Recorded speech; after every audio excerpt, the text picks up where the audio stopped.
très contente de vous avoir avec nous cet après-midi, qu'on allait parler d'un sujet que je trouve extrêmement passionnant, que la tech est aujourd'hui un sacré game changer dans nos sociétés et que c'était important en tout cas de rappeler que ça avait un impact sur notre manière de vivre, sur notre manière de consommer. Il y a des gens qui ont rigolé quand on a parlé de Tinder, mais en tout cas qu'aujourd'hui, on a parlé de Tinder pour l'intelligence artificielle. C'est très bizarre de commencer un échange par parler de Tinder, mais en tout cas, c'était pour dire que voilà, ce sont des outils qui sont bien implantés dans notre quotidien et que c'était important qu'on parle. Je trouvais qu'il y a des chiffres comme ça qui sont extrêmement forts. On sait aujourd'hui que 85% des jobs du futur de 2030, 85% n'existent pas encore. Donc a priori, ça va être des jobs qui vont être très orientés vers le numérique. Et c'est important aujourd'hui qu'on puisse s'assurer que, je pense que c'est notre responsabilité collective, vous, moi, les intervenants qui sont avec nous aujourd'hui, de s'assurer qu'en tout cas, le monde de demain est en train de s'organiser avec toute la population. C'est-à-dire qu'il n'y a pas qu'une partie, et on les connaît, ils se ressemblent, ils sont entre eux, et à côté, on a une partie de la population qui est en marge et qui arrive soit pas par un problème de connaissance ou d'intelligence, non, pas du tout. Des fois parce qu'on ne maîtrise pas les codes, des fois parce qu'on n'est pas dans les bons réseaux, des fois parce qu'on n'a pas le bon capital culturel. Mais un capital culturel n'a rien à voir avec un manque de connaissances, avec un manque d'intelligence. Donc c'est pour ça qu'il me paraît important aujourd'hui qu'on puisse continuer à échanger sur ces thématiques, à savoir comment on peut construire. Il y a peut-être un côté un peu bisounours quand on dit un monde meilleur, mais surtout un monde dans lequel tout le monde trouve sa place, un monde égalitaire, un monde juste et un monde, à mon sens, inclusif. En tout cas, c'est ce monde-là dans lequel moi, j'ai envie de vivre, que maintenant que je suis une tante, je ne suis pas encore parent, mais que j'ai envie que mes neveux et mes nièces puissent grandir. Et je pense que c'est dans ce monde-là qu'on va tous pouvoir évoluer et trouver notre place. Donc, maintenant que j'ai dit tout ça, je suis très contente de pouvoir échanger avec Anthony Babkin, qui est le fondateur des Diversity Days. Enchanté, Fabiola. Louisa Renaud, qui est présidente de Femmes Santé, qui est aussi chez PwC. On va avoir Moussa Camara, qui est le fondateur des Déterminés. Et Elsa Grangier, qui est la présidente de chez Ashoka. J'aimerais bien être la présidente. Je ne suis que la directrice générale. C'est un bon début. Juste avant, peut-être que j'ai été très vite sur cette partie-là, mais je vais peut-être chacun vous laisser dire ce que vous faites. Peut-être qu'Anthony, tu as vraiment... On va faire comme quand on est à l'école. Tu as une minute très rapidement pour nous dire ce que vous faites avec Diversity Days. Déjà, bonjour à tous. J'aimerais commencer juste par un hommage d'un monsieur qui était très accroché à la tech et très au service des autres, qui s'appelait Laurent Vimon. Certains d'entre vous le connaissent. Il a aidé certains jeunes, nous, qu'on accompagne. Et donc, voilà, un hommage assez simple, mais à quelqu'un il se décrivait comme un bac-2. Moi, j'aime pas trop cette expression, mais c'était son expression à lui. C'était un des rares patrons à être autodidacte. Et donc, on en a besoin. Et donc, on va parler aussi de ces gens qui n'ont pas toujours, comme tu disais, les codes. Nous, on a créé une association d'égalité des chances qui s'appelle Diversity Days avec Mounira Hamdi il y a maintenant 4 ans. Et notre but, c'est de faire monter dans l'ascenseur social numérique des gens beaucoup plus différents. Quand on dit ascenseur social numérique, vous savez qu'aujourd'hui, 1/3 des nouvelles offres d'emploi en France sont liées directement ou indirectement aux compétences tech et numériques. Et que quand on regarde qui est appelé vers ces métiers, c'est souvent les mêmes profils, plutôt des hommes, blancs, ingénieurs, école de commerce, parisiens, CSP+. Je vous donne des critères sociaux et des mots volontairement pour vous dire qu'il manque tout un tas de gens qui viennent des territoires, qui n'ont pas toujours les mêmes âges, qui peuvent être en situation de handicap, des femmes bien sûr, pour qui le plafond de verre commence à se fissurer. Mais voilà, notre rôle, c'est de créer des programmes. On a accompagné 4400 personnes ces 4 dernières années à finalement soit se reconvertir, soit accélérer leur start-up dans ces domaines-là. Très clair, merci. Louisa ? Bonjour à toutes et à tous. Donc moi, je suis aussi trésorière des Digital Ladies and Allies qui sont partenaires. Mon propos sera surtout de soutenir tous ces programmes et notamment Diversity Days, mais pas que. On a aussi les Déterminés avec nous, il y a Ashoka. De soutenir tous ces programmes en fait qui aident véritablement avec le numérique à avoir plus d'intégration, à avoir plus de justice, qu'elle soit sociale ou climatique. La partie climatique est via mon engagement avec Femmes Santé Climat. Donc pour moi, l'idée, c'est comment le numérique nous aide à être caisse de résonance, nous aide à porter la parole et surtout nous aide à communiquer, en particulier sur ces 2 dernières années où on a eu un confinement, bête et méchant, et comment on continue à parler, comment on continue à faire parler, à faire savoir. Ça, c'est quelque chose qui est fondamental pour nous, pour nos enfants. Et puis je te remercie aussi pour l'hommage à Laurent Vimon, qui était un grand supporter de notre cause pour les femmes et qui n'hésitait jamais à nous soutenir dès qu'on lui envoyait un SMS, un message sur Twitter ou sur WhatsApp. Donc une personne vraiment bien qui nous a quittés et à qui je rends hommage également. Moussa? Il était le président de Century 21, le monsieur demandé. Il est décédé vendredi matin d'une crise cardiaque. Voilà. Il a quel âge? 61 ans. On va repartir un peu, hein. Je pense que c'est pas mal parce qu'on est là pour un monde meilleur. Donc... Moussa? Moi, Moussa Camara, entrepreneur, fondateur des Déterminés. C'est une structure qui accompagne l'entrepreneuriat dans les territoires, dans les quartiers. On a créé ce projet il y a à peu près 7 ans. Et l'objectif de ce projet, c'est de remettre le développement économique au cœur des territoires, au cœur des quartiers, par un programme gratuit qu'on propose à des personnes qui veulent se lancer, qui n'ont pas forcément les mêmes opportunités que les autres.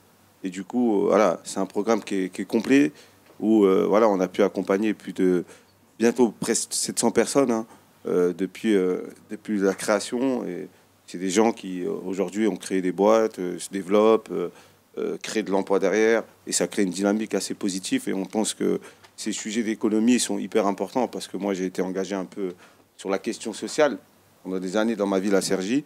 Et à un moment donné, on s'est posé la question comment on pouvait faire en sorte que les gens ils sortent par le haut. Et une réponse économique qui favorise une réussite sociale, pour nous, les deux sont liés. Et c'est ce qu'on développe à travers toute la France avec les Déterminés depuis quelques années. On a développé une grosse partie aussi depuis 2019 sur l'employabilité, qui font le pont entre l'entrepreneuriat inclusif et l'employabilité, et qui permet en fait de remettre des gens dans l'emploi en les préparant avec un accompagnement un peu plus entrepreneur. Très bien, merci beaucoup. Louisa, tu veux me dire ce que... Elsa, pardon. C'est pas grave. J'ai Elsa et Louisa, donc ça n'aide pas. Non, après, on a essayé de se mettre un peu loin. On a mis Moussa entre nous. Il ne faudra pas appeler Moussa Elsa. À un moment donné, on verra ça. Alors, moi, je suis donc la directrice générale. J'ai cette chance incroyable d'être la directrice générale d'Ashoka France. Ashoka, c'est une organisation internationale qui existe depuis près de 40 ans et qui est la première communauté d'innovation sociale, puisqu'on soutient, on identifie, on finance près de 4000 entrepreneurs sociaux aujourd'hui dans 93 pays, et notamment mon ami Moussa Camara, qui a été élu fellow Ashoka l'an dernier. Donc on travaille conjointement avec lui. Et l'objectif d'Ashoka, au-delà de repérer ces game changers, que représente Moussa par exemple, c'est également de créer les conditions d'apparition d'un changement de société profond, justement en déployant de nouvelles façons d'être et d'agir au service du vivant.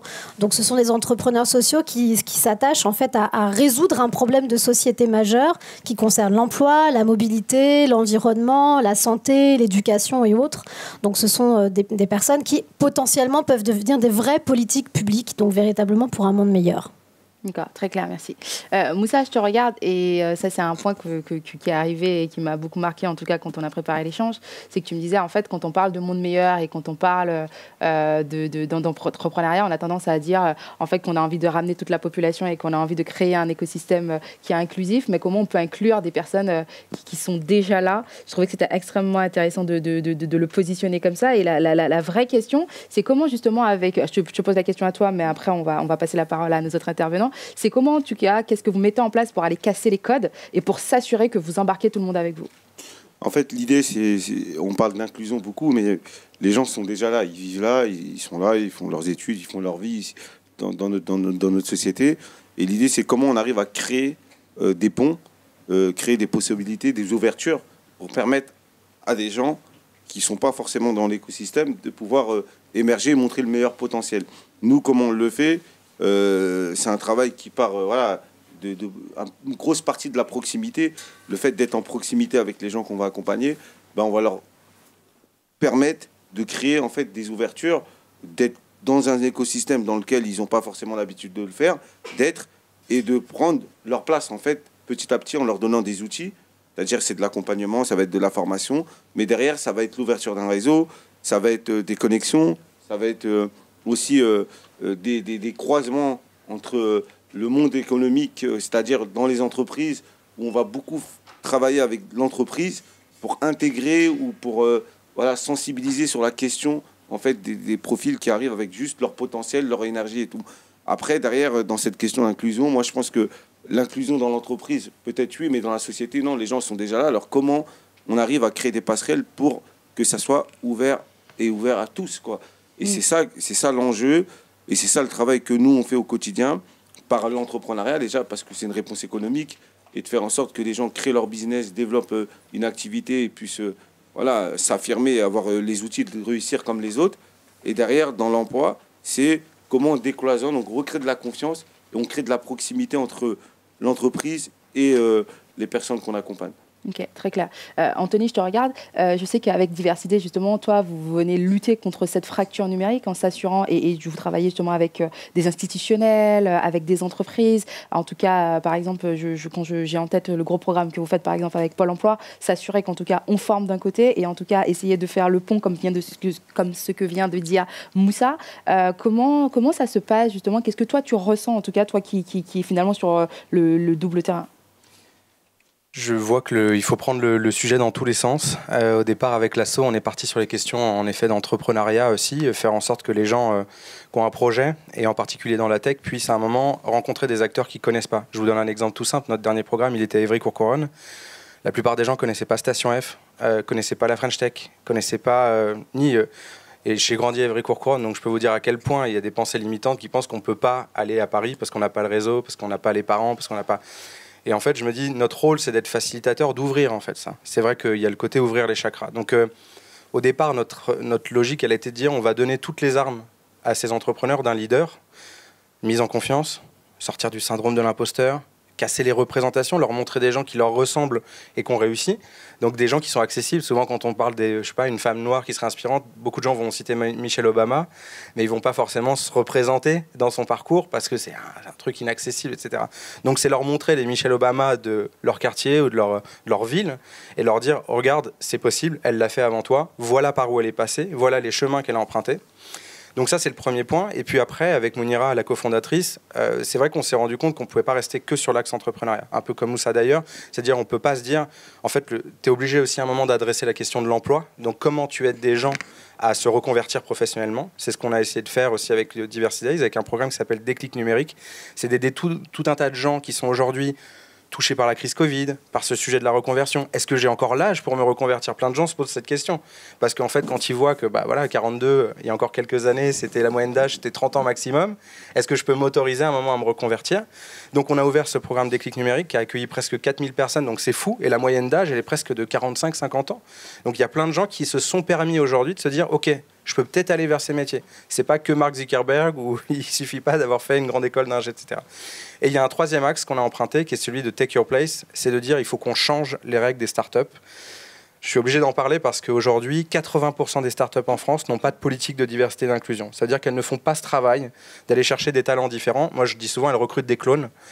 Donc j'essaye de leur botter les fesses, on va dire ça poliment, pour faire en sorte qu'elles recrutent différemment, qu'elles changent leur logiciel. C'est dommage, on nous a promis un monde des startups qui soit très révolutionnaire, qu'elle ait changé tous les codes, et en fait ils recrutent toujours les mêmes profils. Donc il faut leur expliquer ce qu'est la diversité, avec un grand S, la situation de handicap, être senior après 45 ans, qu'est-ce que ça signifie, recruter différemment. Et donc on a à peu près 25 startups qui ont rejoint ce mouvement, il y a tout à créer. Il y a un côté un peu, et je vous donnerai un chiffre pour finir sur ça et pas monopoliser la parole, c'est que aujourd'hui, les plus de 45 ans représentent à peu près 50% de l'emploi en France. Ils sont moins de 6% aujourd'hui dans les startups. Donc ce que je trouve très inquiétant quand on sait que les startups aujourd'hui c'est 10% des CDI en France, c'est qu'on est en train de faire du futur de l'emploi quelque chose de très élitiste, inaccessible aux personnes en situation de handicap ou de plus de 45 ans. Donc moi ça me questionne énormément sur l'avenir, ce qu'on est en train de créer en France, c'est-à-dire des super boîtes qui sont des futurs du CAC 40 mais qui sont inaccessibles au plus grand nombre. Donc on a un vrai sujet de société à résoudre. Okay. Dans tout cas, si je comprends bien ce qu'on est en train de se dire, et je regarde Elsa et Louisa aussi, et Elsa qui acquiesçait ton propos du regard tout à l'heure, c'est on a aujourd'hui des outils qui permettent de rebattre les cartes. On est conscients tous les deux que moi j'ai tendance à dire des fois que c'est la meilleure époque. Enfin, en ce moment la parole est libérée, il se passe plein de choses, on a des programmes, c'est bien, c'est top, c'est pas mal. Mais comment on peut s'assurer en tout cas qu'on embarque toute la population dans cet élan-là? Elsa? Il y a un premier travail de médiatisation, évidemment, à faire de ces sujets-là. Et aujourd'hui, on est là pour parler d'entreprises à impact. Moi, j'aime beaucoup parler d'entreprises à utilité, en fait. Et que la politique de RSE dans les entreprises, elle doit passer par l'inclusion. Et c'est exactement pour raisonner avec le propos d'Anthony tout à l'heure. C'est-à-dire qu'il y a une prise de conscience à faire et que ça ne doit pas être à la marge, en fait, la RSE. Il faut faire vivre le S de RSE. Vraiment voir la dimension sociale. Parce que jusqu'à présent, quand on a parlé d'RSE dans l'entreprise, c'était simplement l'impact environnemental. Et pour le coup, d'ailleurs, on a même transformé le E qui était d'entreprise, responsabilité sociale de l'entreprise, c'est devenu responsabilité sociale environnementale. Alors qu'au départ, c'était pas du tout ça ce que voulait dire l'acronyme. Donc il y a une dérive qui a été faite uniquement sur l'impact et la décarbonisation des sociétés, alors que la réalité, elle est véritablement de monter en compétence sur de l'inclusion aussi de tous les publics là, parce que la technologie, elle va faire partie de toutes les entreprises et pas forcément des startups. On le voit bien dans les processus d'innovation aujourd'hui, dans la maîtrise des réseaux sociaux, dans la maîtrise de sa communication. Donc ça passe indéniablement par ça. Donc je pense que la première chose à faire, c'est la médiatisation, du récit, surtout de s'autoriser, de se faire confiance quand on est justement, quand on pense qu'on est un public éloigné de ces métiers-là, ça c'est très important. Et comme le dit Anthony, prendre en tenaille, c'est-à-dire prendre aussi les patrons des entreprises pour qu'ils prennent conscience qu'en fait c'est une valeur ajoutée prépondérante si on a vocation à faire d'une entreprise un vrai lieu de cohésion sociale, parce que c'est pas qu'un lieu de production, une entreprise, c'est un lieu de cohésion sociale. Mais du coup, vous me faites les bonnes transitions. J'avais une autre question, mais je vais la poser celle-là maintenant. C'est que est-ce que finalement, l'entreprise, c'est le lieu justement où on peut venir défendre ce monde meilleur? Est-ce qu'on ne peut pas se dire, mais en fait, on ne peut pas tout mettre dans la boîte et que peut-être qu'on n'a pas des attentes trop élevées sur ces entreprises? Si je pose la question à tout le monde. Je vais peut-être laisser Louisa répondre parce que tu n'as pas pu t'exprimer. Vas-y, Louisa.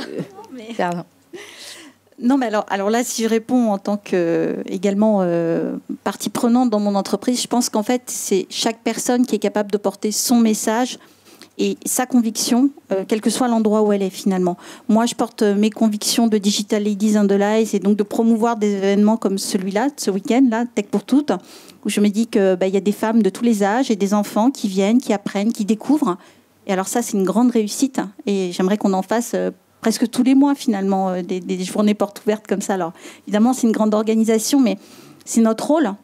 Moi, c'est mon rôle en tant que trésorière de Digital Ladies de promouvoir cet événement. C'est aussi mon rôle dans mon entreprise d'en parler, et je le fais, avec ma casquette aussi de dirigeante dans mon entreprise, parce que je crois que c'est ces éléments-là qui permettront d'amener un monde meilleur.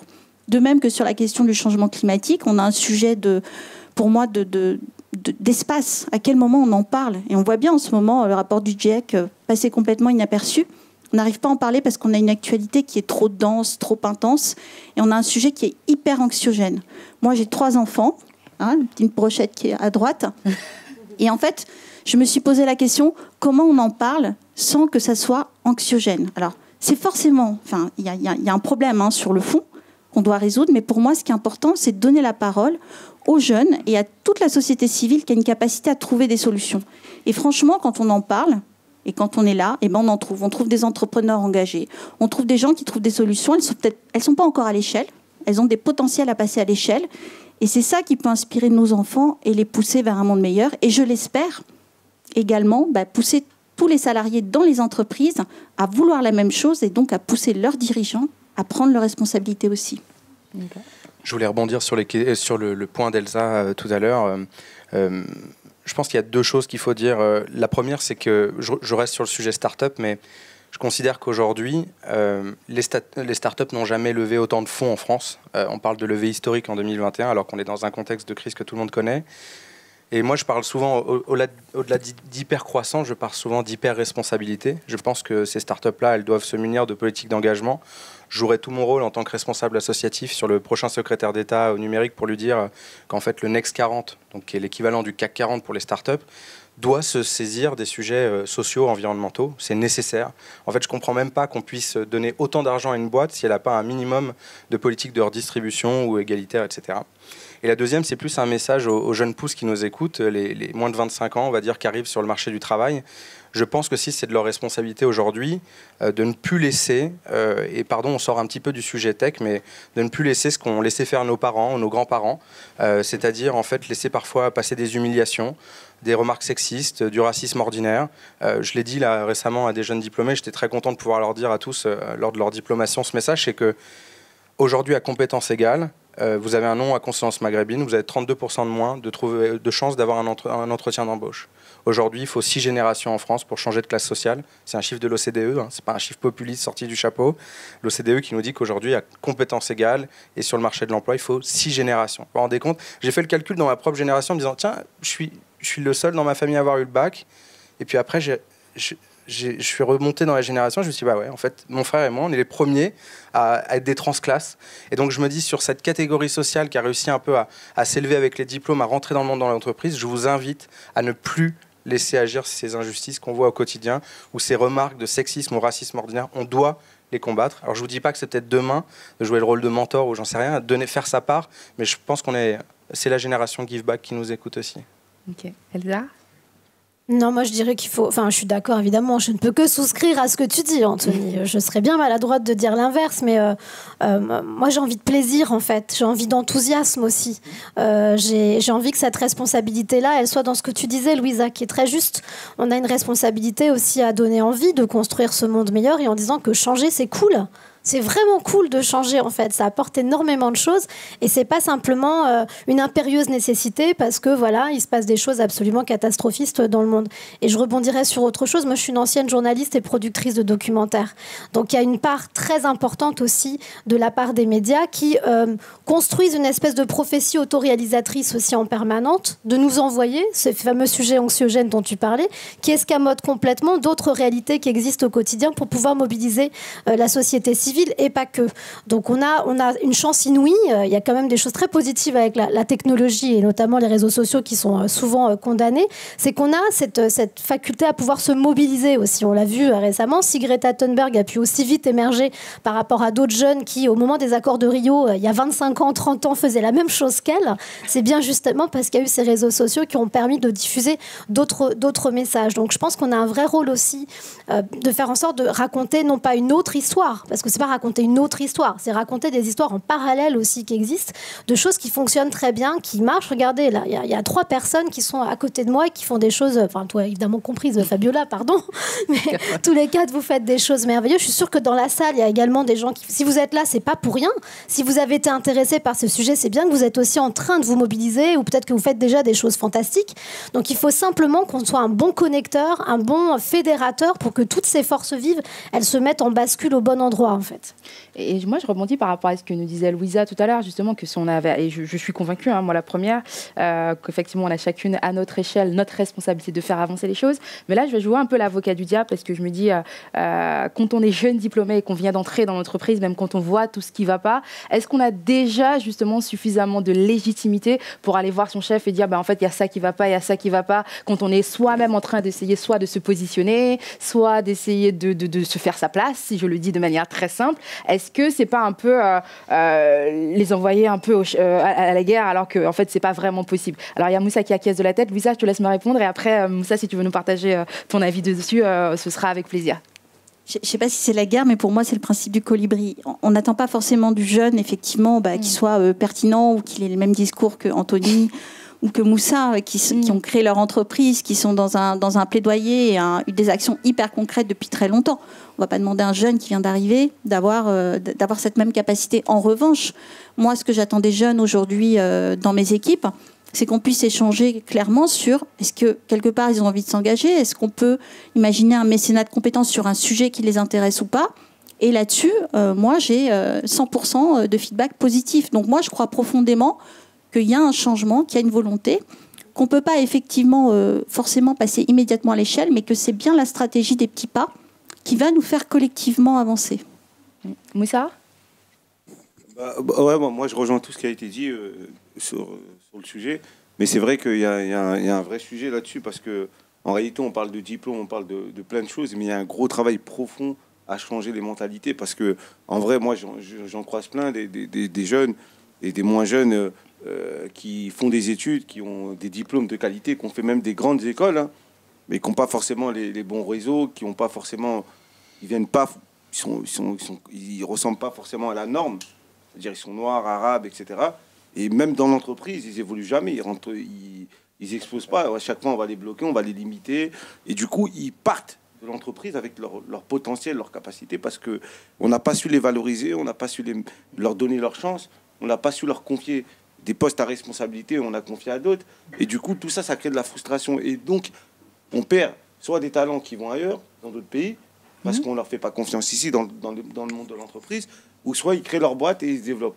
Et même aujourd'hui... L'entrepreneuriat devient une solution, en tout cas. Et même, c'est une solution. L'entrepreneuriat, c'est une solution jusqu'à un certain niveau, tu es bloqué. Moi, je vois, là, je suis en train de discuter avec des gens qui sont en train d'essayer de faire certaines levées de fonds et tout, où ils vont rencontrer des fonds, c'est pas possible.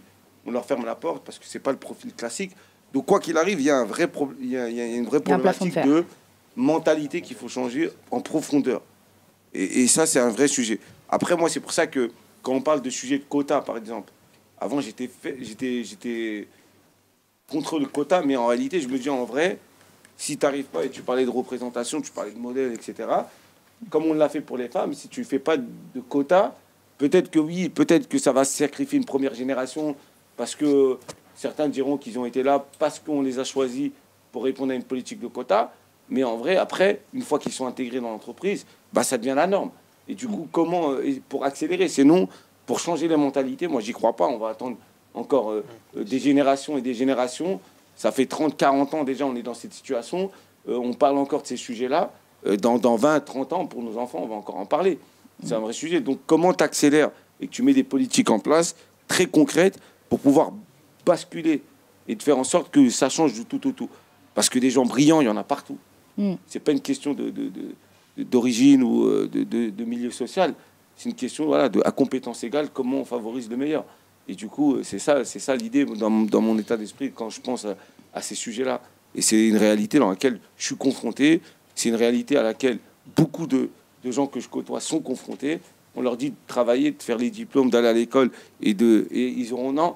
À un moment donné, dans l'entreprise, ils se retrouvent bloqués parce qu'on ne va pas leur faire confiance ici. Ok, très bien. Anthony, tu voulais rebondir ? Je rejoins les avis qui ont été donnés. Il y a Elsa d'un côté, d'un côté, il faut être enthousiaste, il faut montrer le verre à moitié plein, il faut montrer des rôles modèles positifs. Notre rôle en tant qu'acteur associatif, c'est de montrer des success stories, des gens où on se projette, ça crée de l'enthousiasme, ça fait dire juste c'est possible. Et de l'autre, comme le dit Moussa, où je rejoins énormément son regard, c'est même les startups, c'est-à-dire que finalement, même si à un moment ce jeune, ou moins jeune comme il le dit, va rejoindre la route de l'entrepreneuriat, aujourd'hui, la levée de fonds, c'est un enfer. Il n'y a pas plus discriminant que la levée de fonds. Il y a 1% des femmes en France qui lèvent des fonds pour une start-up, c'est-à-dire 99% d'hommes. Rajoutez ne serait-ce qu'un seul critère, celui de l'âge, du handicap, de la couleur, de ce que vous voulez, il n'y a plus personne. Donc nous, on accompagne plein d'entrepreneurs. Je vous promets que ces talents, on les croise au quotidien, ils ont une force, une énergie incroyable, ils sont prêts à tout casser avec leurs projets, des projets disruptifs dans n'importe quel secteur. Je peux vous trouver à chaque fois une future licorne. Aujourd'hui, le plafond de verre, c'est la levée de fonds.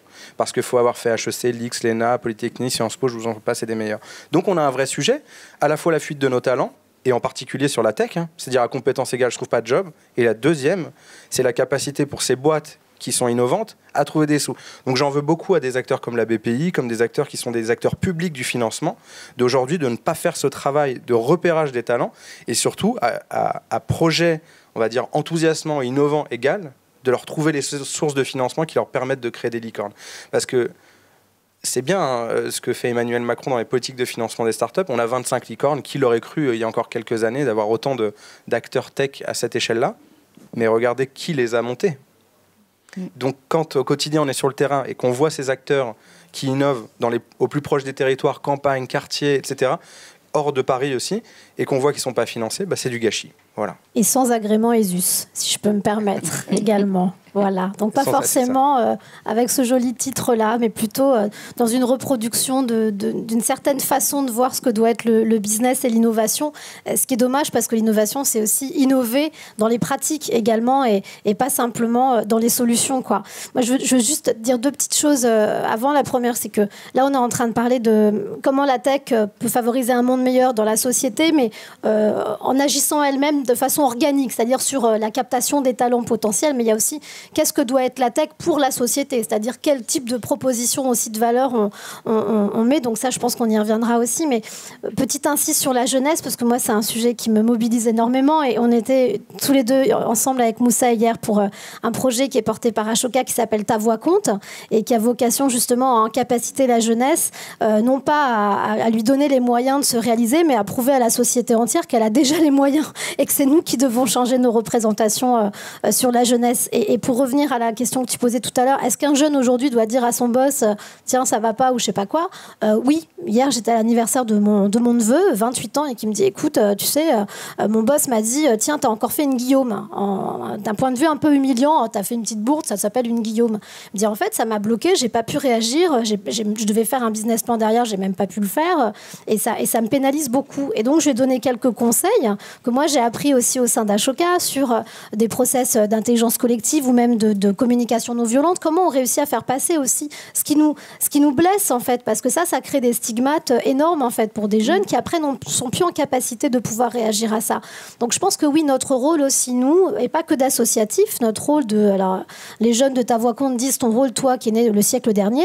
Donc oui, je suis né le siècle dernier, effectivement. Notre rôle à nous, c'est d'avoir cette ouverture-là et de donner la capacité à ces jeunes de pouvoir réagir et de poser une émotion en disant à son boss, écoute, tu vois, quand tu me dis ça, en fait, ça me met mal à l'aise, ça me gêne pour tout un tas de raisons et ça le renvoie aussi. Parce que le problème de la représentation, c'est qu'on reproduit un schéma dans lequel on a évolué aussi nous. Donc peut-être que ce boss en question, il a vécu ces remarques-là et lui trouve ça normal parce qu'il y a un côté réflexe.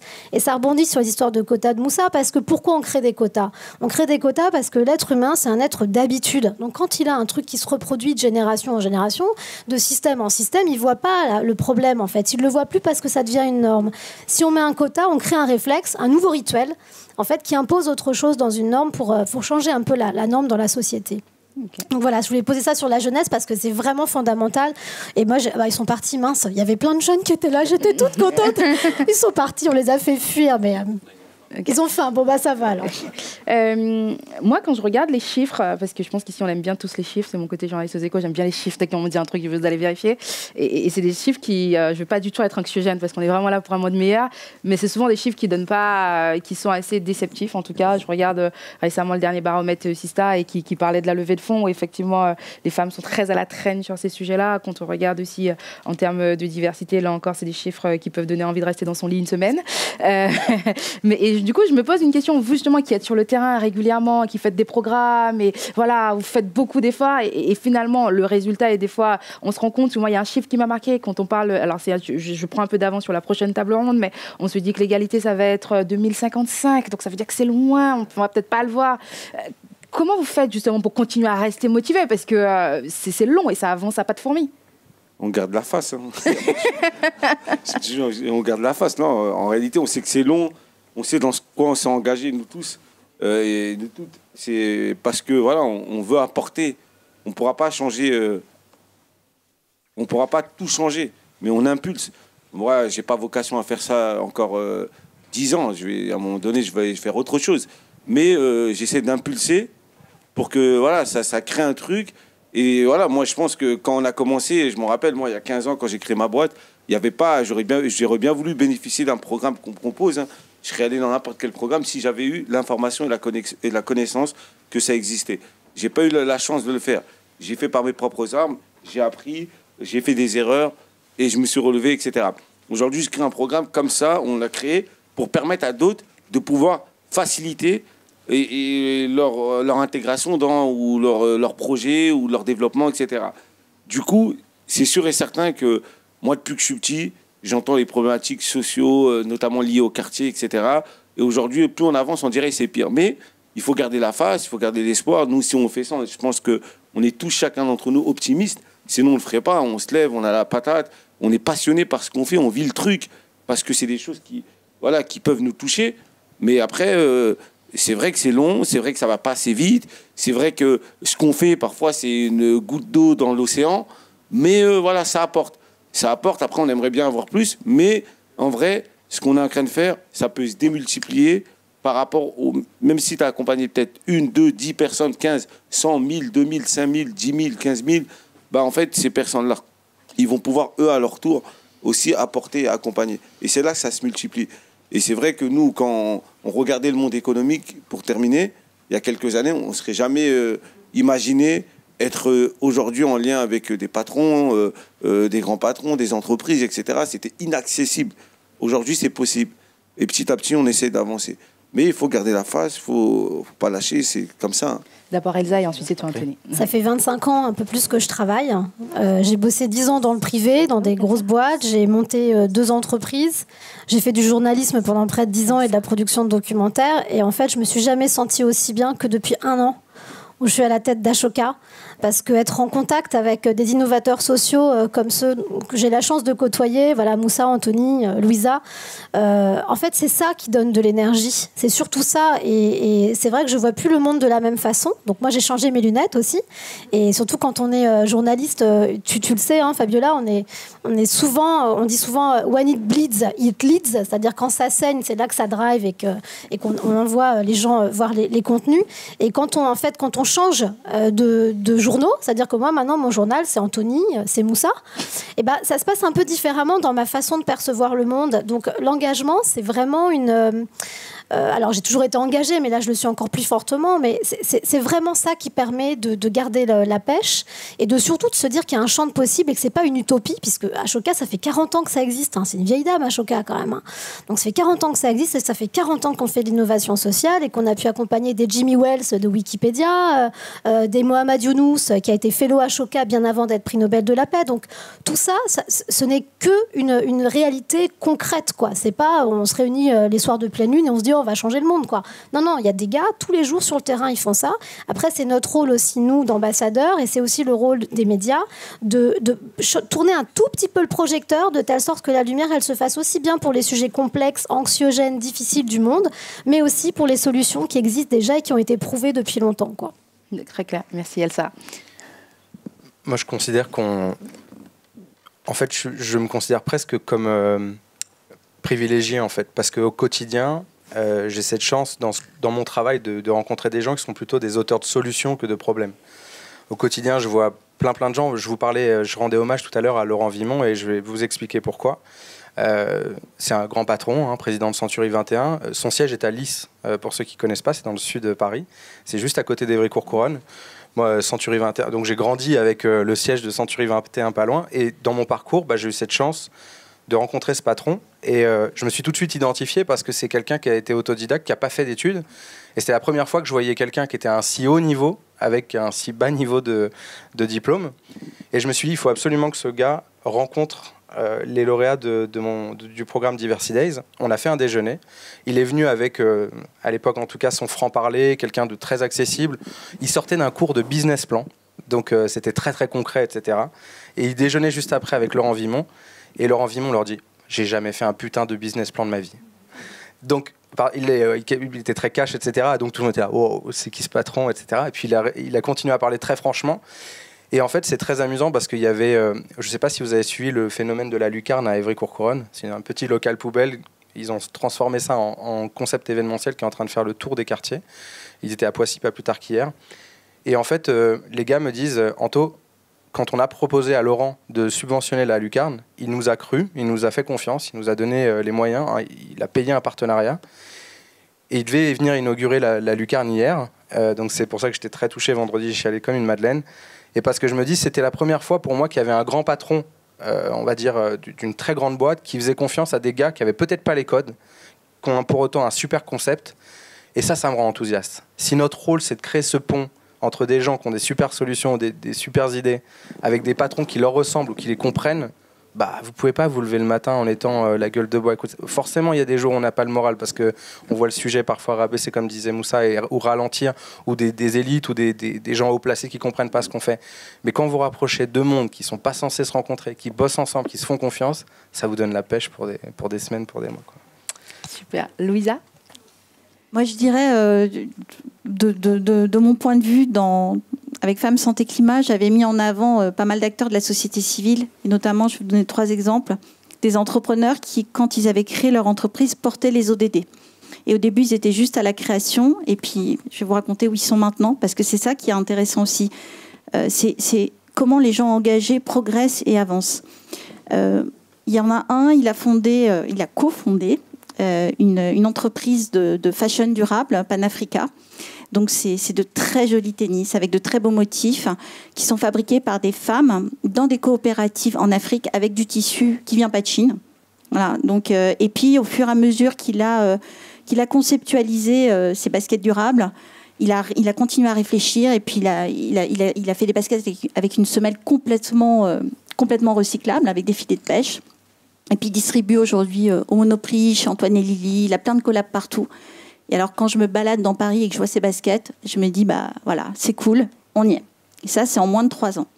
Et il continue d'innover, il a toujours des idées, et il soutient d'autres entrepreneurs qui sont aussi dans le fashion for good et qu'il ne voit pas en compétiteurs. Ça, c'est important. Il y a aussi ce phénomène de fraternité, sororité qu'on a aussi entre les femmes qui, pour moi, est fondamental. Un autre exemple, c'est Isabelle Machoula qui a fondé Isaït. Donc là, on est dans le domaine de l'IA, et elle fait travailler des femmes qui sont dans des zones où elles ont besoin d'être autonomisées. Donc, grâce finalement à un ordinateur et une formation, elles sont capables de prendre des jobs qu'on aurait en Europe et qu'on va leur sous-traiter avec finalement un gain économique pour les entreprises qui sont basées en Europe. Mais pour ces filles-là qui prennent ce job, c'est une vraie chance puisqu'elles deviennent autonomes, entrepreneuses, et elles peuvent tirer derrière parfois jusqu'à un village complet. Et là aussi, c'est concret. Elle s'est fixée au début 1000 femmes. Et elle continue, et là, elle vient de faire encore des levées de fonds. Elle vient de réussir à faire des levées de fonds, et elle attire les grandes entreprises pour l'accompagner dans ses projets. Donc ça, c'est très concret. Et puis enfin, parce que tu parlais de ton premier métier, et donc je ne peux pas résister sur documentaire, un de tes métiers en tout cas, parce que sur la question du changement climatique, pour moi, la pédagogie et le documentaire, c'est fondamental. Et donc là, Marion Gabory, une des artistes avec lesquelles on a travaillé, on a mis en avant son travail. Elle avait fait des expos photos et des reportages sur des femmes qui subsistent en fait de l'agriculture et qui ont principalement, dans certains endroits, notamment des femmes malgaches, un vrai sujet d'accès à la terre. Donc elles n'ont pas la propriété de la terre ni du matériel. Ce qui fait qu'elles sont quand même dans une situation très compliquée. Et là, c'est pareil, en 3 ans, qu'est-ce qui s'est passé ? Elle a monté son documentaire, elle est primée, elle est diffusée en Inde même. Et puis, on a financé 3 femmes avec du matériel et du terrain. Voilà, ça, c'est concret. Et je me dis, en 3 ans, on a quand même fait du chemin. Ok, très clair. Et tu me permets de faire les transitions parce que j'allais poser justement comme question quelles actions concrètes, justement, quand on parle de Tech for Good, qui ont retenu votre attention. Moussa, tu peux peut-être nous partager une action qui t'a marqué, un projet, en tout cas une initiative, et tu te dis, ok, les gars, ils sont sur la bonne route. Faut que je réfléchisse, là. Non, mais pour moi, une action qui a pu me marquer dans la tech, c'est... faut que je réfléchisse là, j'ai pas d'idée. Je peux demander à Elsa, Elsa a l'air de savoir. Je vais l'aider. Je pense à notre communauté de fellows à Choca. Il y a Open Food Facts, en fait, avec Stéphane Gigandet, qui est à l'origine du Nutri-Score, dont vous vous servez, j'espère, certains d'entre vous, pour vérifier justement l'intérêt de l'alimentation qu'on achète. Ça, c'est la première chose. Je pense à Paul Duhan, de Base Impact aussi, qui est en train de créer un incubateur de politique publique par la tech, avec notamment le gouvernement. Donc ça, ce sont des choses que je regarde avec beaucoup d'intérêt parce que c'est la société civile qui peut participer, grâce à la technologie, à faire en sorte que les politiques publiques soient plus inclusives. Je pense à ça. Après, je pourrais en donner plein d'autres, mais je vais laisser Anthony pense certainement à 2-3 personnes. Je vais tricher, j'en citais 3, mais je vais faire vite, promis. On a parlé beaucoup de monde meilleur, on a moins parlé de tech, donc je vais vous parler de tech pour monde meilleur. Il y en a 3 auxquels je pense, ils sont en train de lever des fonds, donc ça corrigera peut-être si vous avez envie d'investir des sous ou regardez ce que c'est. La première elle s'appelle Fresh Africa, c'est 2 filles qui s'appellent Katia et Noëlla. En fait, le principe est simple, de la graine à l'assiette, elles ont décidé de distribuer et d'emmener des paniers frais de produits tropicaux ou exotiques. Et donc, elles lèvent des fonds, elles ont une cagnotte en ligne, ça s'appelle Fresh Africa, F-R-E-S-H, Africa avec un K. Et donc, elles sont en pleine levée de fonds, elles ont lancé une cagnotte, c'est un truc super. Les 2 filles sont géniales, vous ne pouvez pas les louper, elles ont 2 t-shirts Fresh Africa, toujours avec un look d'enfer. La deuxième, moi, c'est une start-up que j'ai rencontrée dans le cadre du leadership qu'on a fait à Évry-Courcouronnes. Il s'appelle Kunto, avec un K, K-U-N-T-O. Eux, c'est simple et en même temps, je trouve que leur projet est génial. Ils ont créé, ils sont tous originaires du 91, Grigny, Évry, et ils ont connu une situation de handicap dans leur entourage et ils ont vu que finalement, leurs proches ne faisaient plus de sport, s'alimentaient plus comme il fallait puisque la personne était moins mobile. Et donc, ils ont créé cette appli qui facilite le sport pour les personnes en situation d'immobilité ou de handicap. Pareil, ils lèvent des fonds, ils ont lancé une plateforme, là, comment on appelle ça, c'est... Oui, merci, crowdfunding, j'allais citer une plateforme genre Litchi ou truc comme ça, mais ouais, une crowdfunding. Et le troisième, c'est une structure qui s'appelle Rissam. Eux, donc Ali et Nesrine, ils sont tous les deux incubés à Station F, et pareil, ils sont en train de lever. Donc eux, c'est plutôt faciliter le transport entre hôpital et lieu de résidence du patient. Donc vous voyez, c'est 3 startups qui sont dans la Tech for Good. À la tête, c'est des talents qui ne viennent pas forcément des mêmes horizons. Ils lèvent des fonds et je leur souhaite, et en tout cas on va essayer d'y contribuer abondamment, relayer, etc., qui vont réussir à leur lever. Donc si c'est des projets qui vous intéressent, ça coche complètement la thématique du jour. Et en plus, c'est des gens sympas, quoi. C'est des gens chouettes. Top. Voilà. Moussa, tu as trouvé? Moi, je vais paraphraser le propos de Tech for Good. Je peux penser aussi à des projets qui sont passés par chez nous.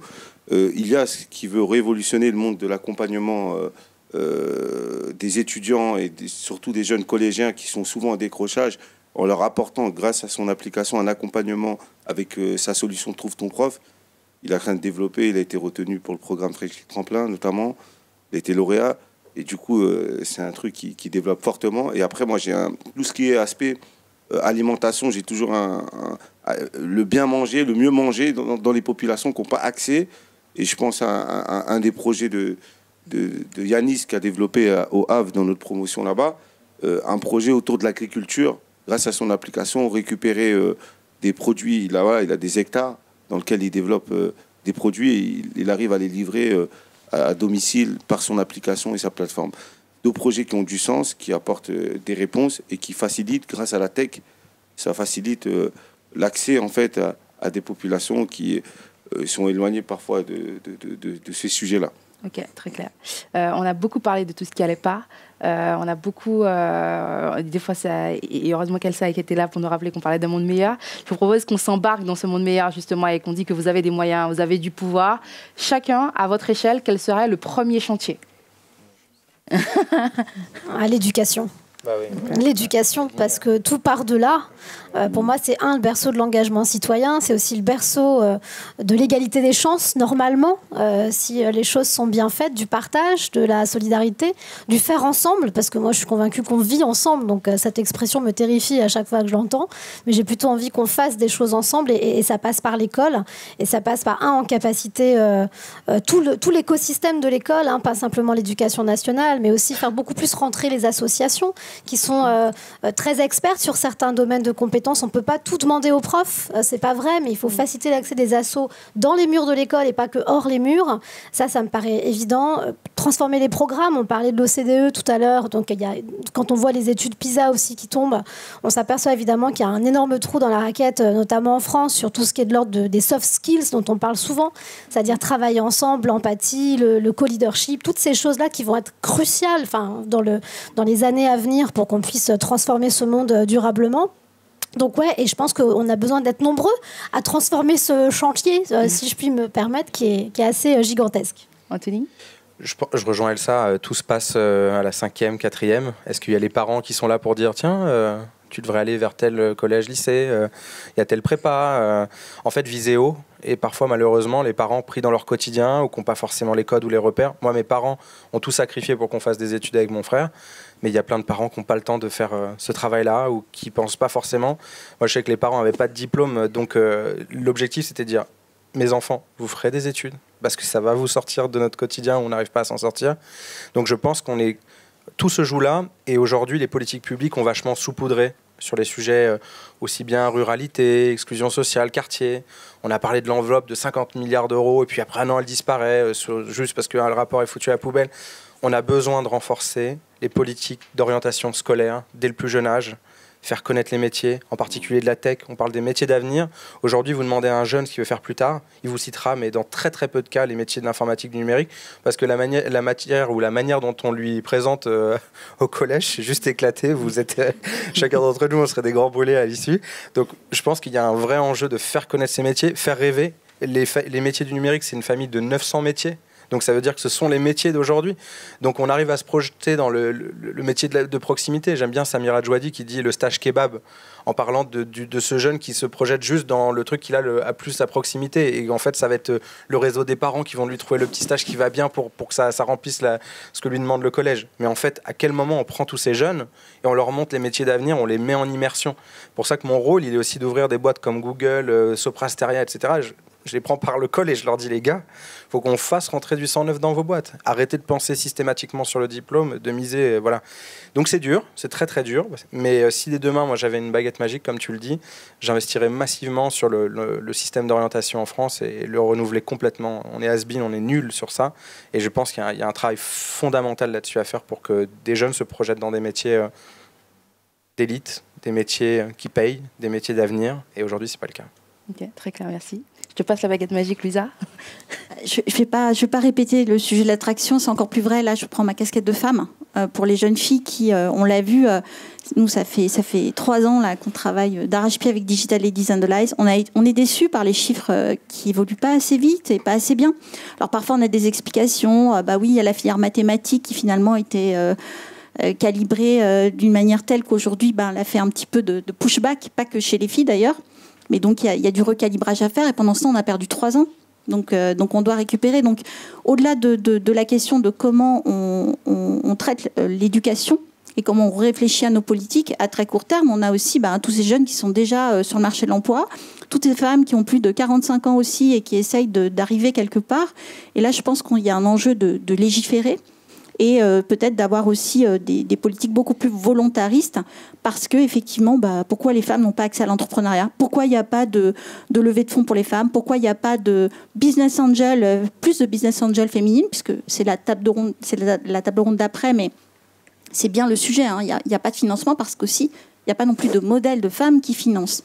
Donc on a quand même ce sujet, si on ne veut pas attendre 155 ans ou je ne sais pas combien, puisque à chaque fois on perd des années dans l'égalité, on a ce sujet de légiférer, d'imposer des quotas et de donner la chance à tout le monde. Et même si on se plante, et même si il y aura des recrutements qui ne vont pas fonctionner, des femmes qui ne vont pas être à la hauteur, mais so what?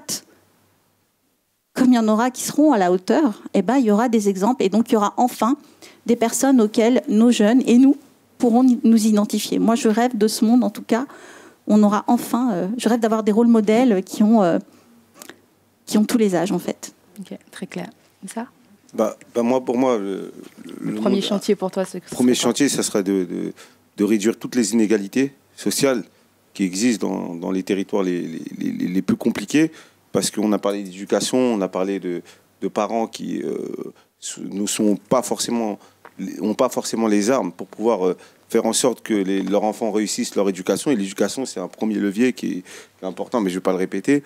Mais derrière, c'est comment on arrive aussi à accompagner tous ceux qui sont sortis un peu de ce système-là et de les remettre dans l'emploi. Quand je regarde dans certains territoires, moi où je vivais, il y avait 30-40% de chômage chez les jeunes. Donc déjà, dès le départ, on sait qu'il là, c'est compliqué.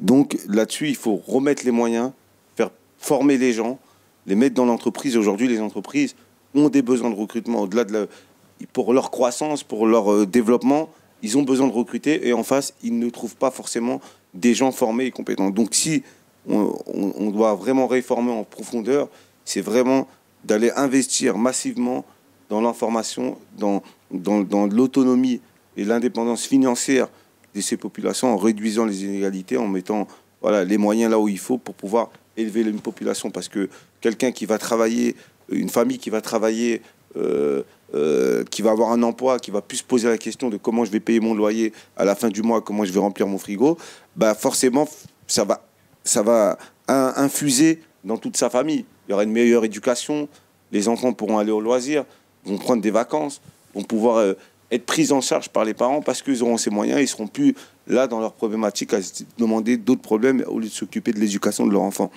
Donc tout ça, c'est un sujet, et si on veut un monde meilleur, il faut investir massivement là-dessus. Okay. Anthony, tu voulais compléter? Oui, Moussa a dit un truc important sur tous ceux qui sont sortis du système scolaire. Je pense qu'aujourd'hui, l'État est mauvais là-dessus. Enfin, voilà, j'ai la chance de regarder de près ce qui se fait dans des écoles de la deuxième chance ou l'EPID, l'établissement public de l'insertion par l'emploi.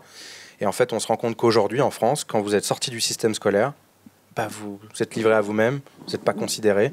Donc en fait, c'est là où peut-être je t'aide à boucler la boucle parce qu'on est parti très loin sur le sujet, mais je considère que les métiers du numérique sont quand même une porte ouverte vers l'avenir.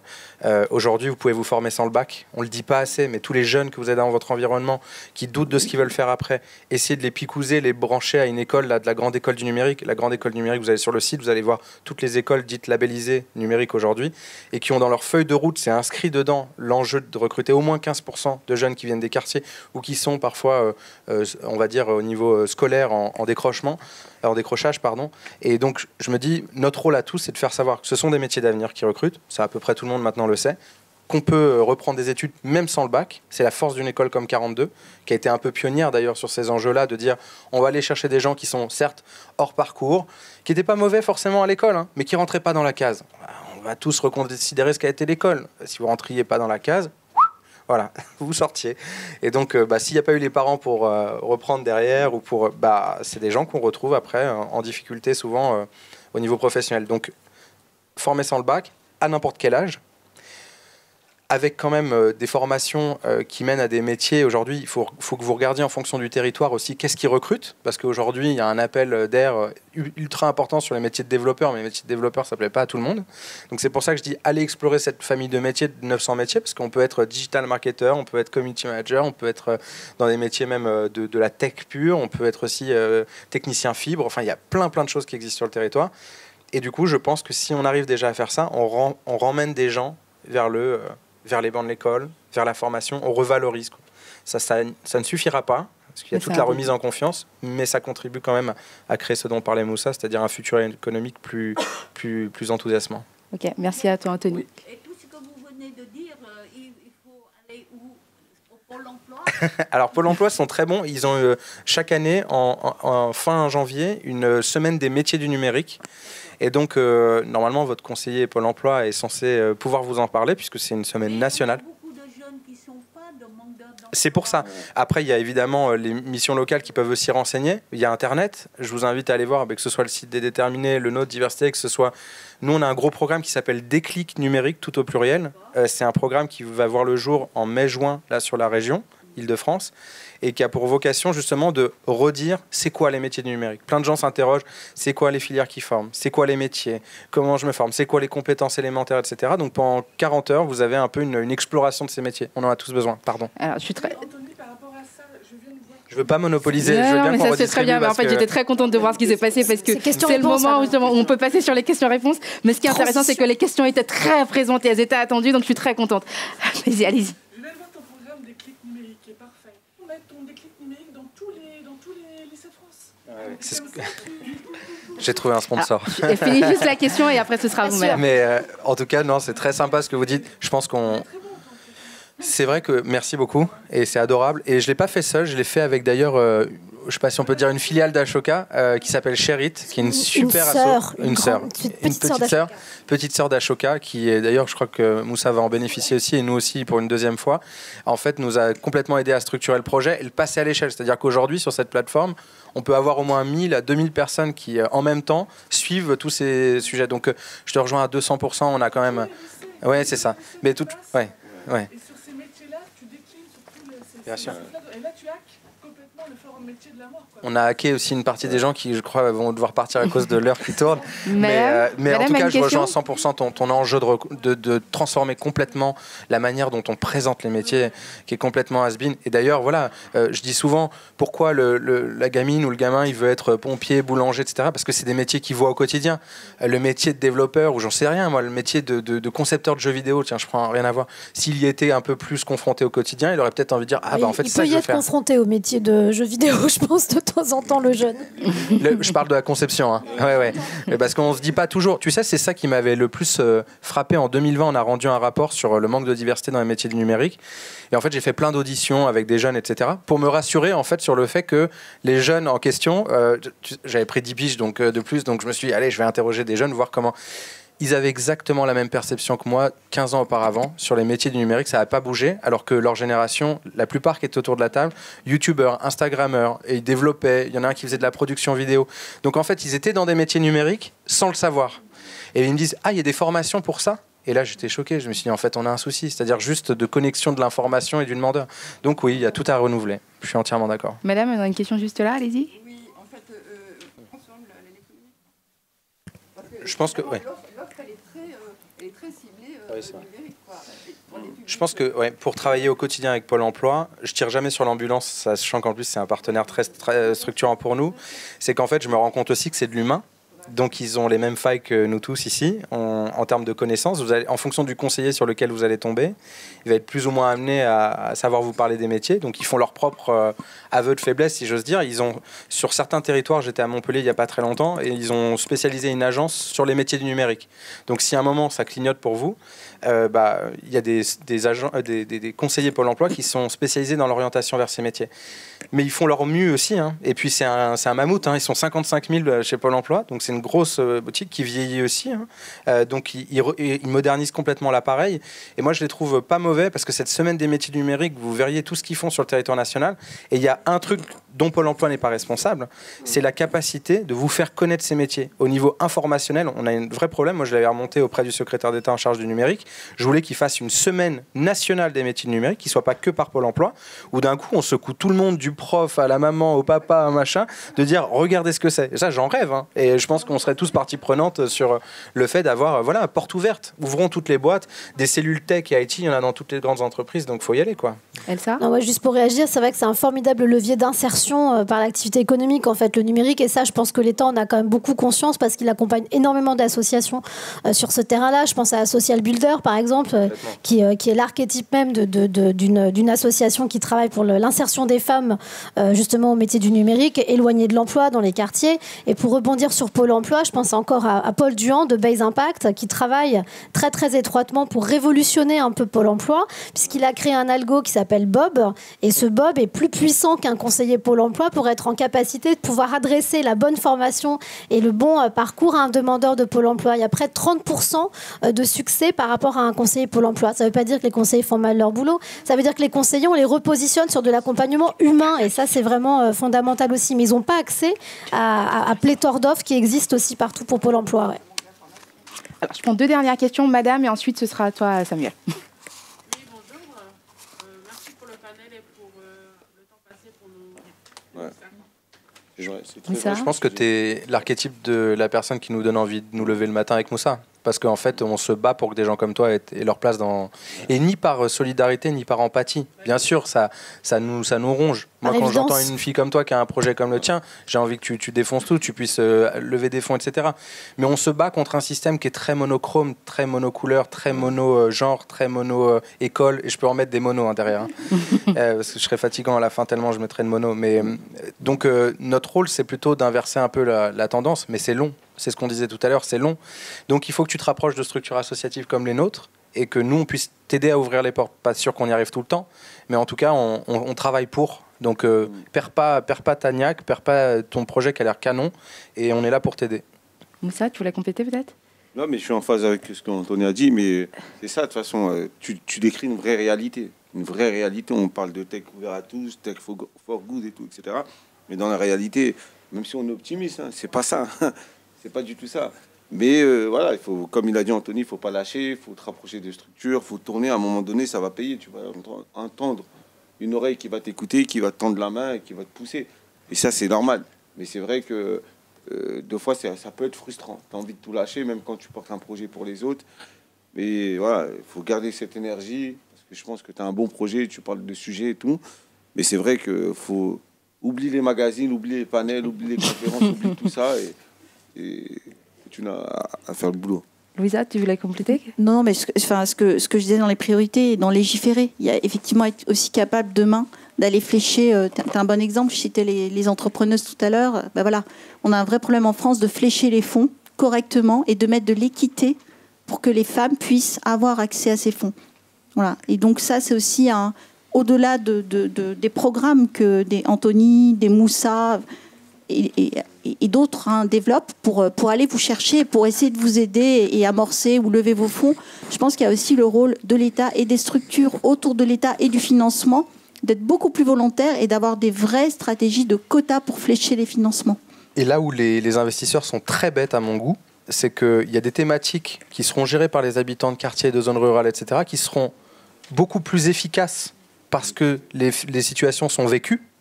Tu vois, qui mieux qu'une habitante d'un quartier pour dire tiens, j'ai rencontré tel problème et voilà comment je compte apporter une solution, plutôt que de le réinventer de l'extérieur. Donc ces gens-là, parfois, je pense, voient pas plus loin que le bout de leur nez. Et crois-moi bien, je suis en train de travailler très dur là pour que ces gens-là commencent à intégrer dans leurs critères de recrutement, rien que ça, hein, déjà, c'est difficile, mais faire intégrer chez les fonds d'investissement ce type de critères pour que ça change, pour que les startups soient plus des usines à clones. C'est terrible. Une femme noire, là, il n'y a pas longtemps, et je donne sa couleur pour que vous compreniez la situation, elle rentre dans une entreprise, elle était en entretien, elle me dit « Anthony, j'ai traversé l'entreprise, j'étais déstabilisé parce que j'ai vu personne qui me ressemblait. » Elle me dit, je suis passé, j'ai fait l'aller-retour et en fait je me suis dit mais je serais la seule noire de l'entreprise.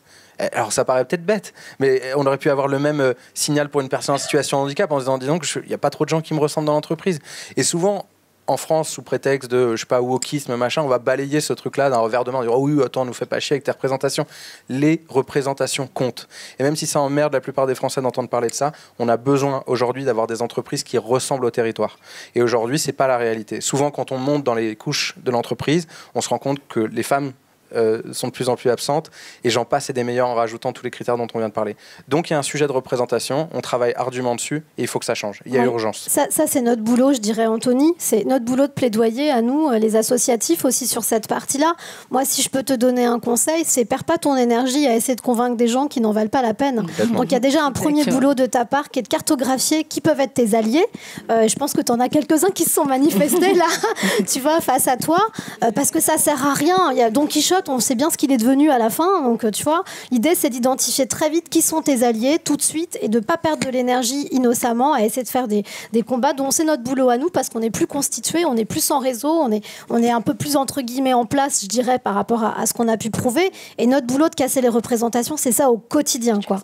Et là-dessus, on est assez inépuisable, je dois dire. Donc, voilà, ça, c'est mon conseil. Cartographie les bonnes personnes pour toi. Ok, je vais juste laisser partir Anthony qui a un rendez-vous. Je suis désolée. Parce que le dimanche, ça serait un peu gros meeting de ma part. C'est juste que j'habite en région et j'ai un train. Mais on a une dernière question. Aucun problème. C'était agréable. Ta veste, ton écharpe. Merci d'avoir été avec nous en tout cas. Samuel, tu avais une question? Une question, déjà, je voulais remercier les intervenants pour leur participation. Déjà, d'une, c'est les moyens aussi. Il faut parler de moyens parce qu'en fait, nous, on propose des programmes qui sont gratuits et du coup, la gratuité, il y a un coût parce que c'est des intervenants de qualité, c'est des gens, etc. Après, pour que ça ait plus d'impact, je pense que déjà, il faut partir du postulat qu'une structure seule, elle ne peut pas faire seule. À un moment donné, tu seras limité à la capacité de faire. Même si tu as 100 millions d'euros, tu seras limité quand même parce que il y a tellement de gens à accompagner, il y a tellement de gens qui éprouvent un besoin d'accompagnement qu'il y a un sujet là-dessus. Question de moyens, question de méthode qu'il faut transposer. C'est-à-dire, si tu as une bonne méthode, c'est comme un restaurant. Il a une bonne cuisine, il a une bonne marque, et après, il va franchiser cette méthode pour que cette méthode elle soit dupliquée partout. Après, il y a le troisième volet, c'est la politique, comment les politiques publiques, comment il y a des politiques publiques qui sont menées sur le sujet. Je pense au service civique. À l'époque, c'était Unicité qui portait ça. Fellow Ashoka, notamment. Vous avez les meilleurs, évidemment. Et du coup, ah oui, Moussa. C'est normal. Et du coup, aujourd'hui, l'État s'est calqué de ce modèle-là, qui est venu, que Marie a pris des États-Unis, qui est venu ici, qui a développé, et qui aujourd'hui est un programme national d'agence de service civique, qui aujourd'hui, un jeune de 16 à 25 ans peut prétendre de faire un service civique auprès d'une organisation, une association, etc. Du coup, ça a permis de démultiplier cet impact-là. Donc, il y a 3 leviers. Il y a déjà le levier moyen, financier, humain, pour pouvoir dupliquer en nombre. Deuxième étape, franchiser les modèles et de faire en sorte que ces modèles ils soient duplicables partout. Et troisième point, politique publique, pour que ça ait un impact beaucoup plus largement, toujours en accompagnant la politique publique, parce que souvent, quand les choses sont reprises par l'État, c'est pas forcément la même chose que quand c'est porté par des acteurs qui portent et vivent le sujet. Et du coup, comment faire en sorte que tout ça, ça marche? Pour moi, je vois ces 3 leviers concrets qui peuvent impacter et démultiplier les actions qu'on mène. Elsa ? Elle est hyper intéressante, votre question. Parce qu'en fait, vous apercevez que finalement, il n'y avait presque pas besoin d'acteurs non plus pour développer le numérique, puisqu'il s'est développé par essence du fait de la crise. Donc c'est intéressant parce que la crise, ça rappelle aussi le fonctionnement d'un corps humain. C'est-à-dire qu'il y a une réponse immunitaire presque qui s'est faite et qui a fait que cette transition digitale, moi ça fait 25 ans que je bosse dans le digital, donc j'en entends parler depuis 25 ans de cette transition digitale, elle n'a jamais été aussi accélérée que grâce justement à cette pandémie. Et ce que je trouve intéressant, c'est que ça a aussi ouvert une fenêtre sur tout un tas d'acteurs, producteurs de contenu qu'on ne connaissait pas du tout et qui ont émergé durant ces moments-là. Et effectivement, maintenant, on est capable de faire des conférences en hybride sans que ça pose de problème à personne. On est capable de limiter son empreinte carbone et de ne pas faire de voyage en avion justement parce que voilà, chacun s'est aussi habitué à ça. Après, je vais prendre ma casquette cette fois-ci de grise mine, ce qui n'est pas trop mon habitude, mais ça a aussi prouvé une énorme fracture numérique. Quand vous regardez ce qui s'est passé sur le terrain de l'éducation, on a dit ouais, les enfants sont pas prêts. Mais en fait, il y avait une ribambelle de profs qui n'étaient pas du tout prêts non plus à passer leur méthode pédagogique. Et je les blâme pas, c'est normal aussi. Donc ça veut dire que ça a permis de mettre des chiffres très clairs sur des idées ou des représentations ou des légendes urbaines qu'on se transmettait les uns les autres. Donc notre rôle maintenant, c'est de s'appuyer sur tout ce qui s'est passé pendant cette pandémie pour justement avoir des constats très clairs et apporter les solutions en regard de cette crise justement. Je compléterai juste, là je donnerai la vue entreprise. J'ai dit que dans les entreprises, les gens étaient volontaires, qu'il y avait des colibris partout. Et je pense que sur cette question de la fracture numérique, le mentorat et le mécénat de compétences, c'est des choses que les entreprises doivent encourager, accompagner, porter. Parce que ce qu'on voit, et je pense que demain la guerre des talents, elle passera par là, c'est que les meilleurs, et je pèse mes mots, les meilleurs sont engagés, les meilleurs feront du mécénat de compétences, les meilleurs iront mentorer les jeunes qui en ont besoin. Et plus on en aura, et mieux on se portera. Merci beaucoup, Louisa. Merci à vous. Merci à vous.